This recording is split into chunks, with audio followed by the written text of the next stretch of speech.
पहाड़ों के दामन में बसा एक छोटा सा गांव, जहां जिंदगी सुकून और सादगी से बहती थी।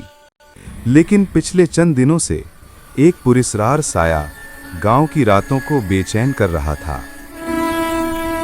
हर रात कोई न कोई चीज चोरी हो जाती।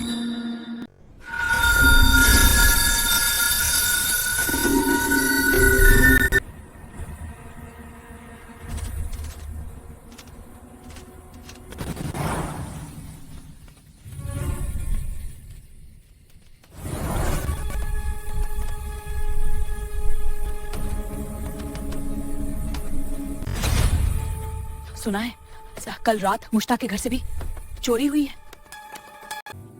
अब तो हमारा गांव भी महफूज नहीं रहा। हाजी साहब और अकरम को बताया है, कोई तो इसका हल निकाले। लग रहा है ये कोई आम चोर नहीं हो सकता। मैंने कल रात पहाड़ों से एक अजीब आवाज सुनी, जैसे कोई राज खुल रहा हो।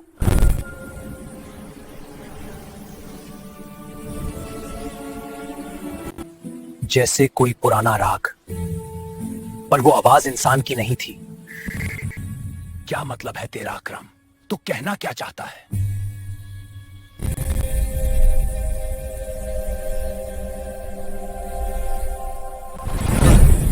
इलाके के लोग परेशान हैं चोरी की वजह से, और तू मुझे कहानियां सुना रहा है। हाजी साहिब, मैं कहानियां नहीं सुना रहा, मैं सच कह रहा हूं। आपको मेरी बात पर यकीन है? इलाके वालों के सामने सच लेकर आऊंगा और उनका डर खौफ खत्म हो। गांव वाले हैरान थे और डरे भी, मगर अकरम ने तय किया कि वो आज रात इस भेद का पर्दा उठाएगा। अकरम अंधेरे में छुपा बैठा था। अचानक रोशनी की एक लहर उसके सामने झलकी और वो मंजर देखकर उसकी सांस रुक गई। ये क्या है?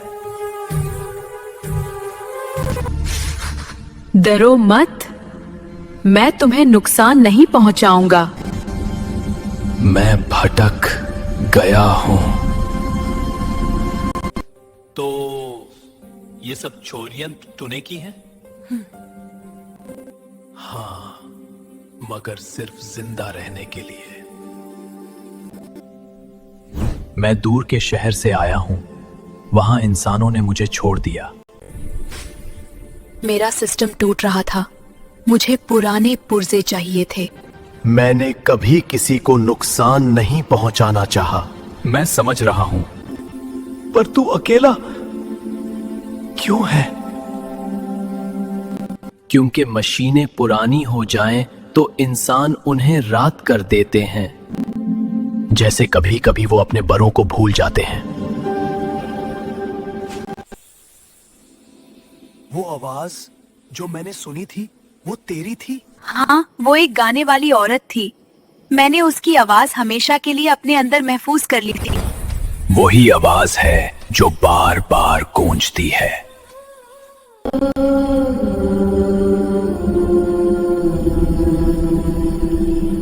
अब ये तो पता चल गया कि सब कारनामे तेरे थे, पर तेरे इन कारनामों से इलाके के लोग परेशान हैं और खौफजदा। अब तू मेरे साथ इलाके वालों के सामने चल, ताकि उनका खौफ दूर हो और तेरे बारे में कोई बेहतर फैसला हाजी साहब करें। पहले तो गांव वाले डर गए। खौफ में मत आओ, हमारा ईमान मजबूत है, इस मसले का हल निकलेगा।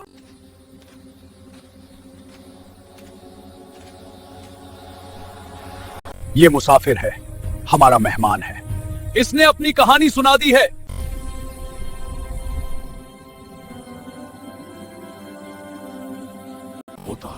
ये हमारा दुश्मन नहीं है, ये तो एक मुसाफिर है।